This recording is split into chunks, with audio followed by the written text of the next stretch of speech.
இது அரிசியும் பருப்பு ஒத்த சாப்பாடு மாதிரியே தான் வந்துட்டு இந்த பீன்ஸ் இருக்குது பாருங்கள். அதாவது தட்டைப்பயிரும் இல்லை, பீன்ஸும் இல்லை, இடையில ஒன்று இருக்கும் இது மாதிரி ப்ரௌனாக, டார்க் ப்ரௌனாக.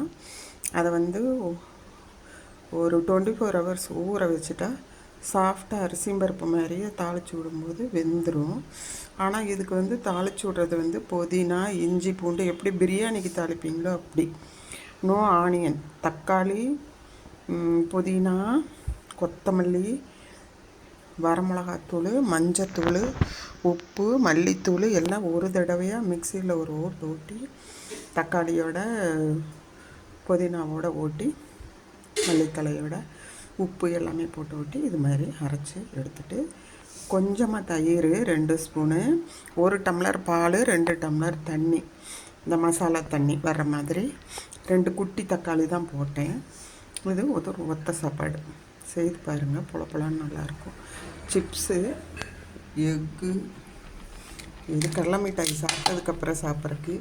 இஞ்சி புளி ரெடிமேடாக கடையில் வாங்கினது தான். இது வெள்ளரிக்காய் ரைத்தா. இதுதான் இன்றைக்கி டுடே ஸ்பெஷல், தர்பூஸ் சாப்பிட்றதுக்கு. வாங்க சாப்பிட்லாம். Today's lunch is ready. Subscribe பண்ணுங்கள் என்னோடய சேனலை.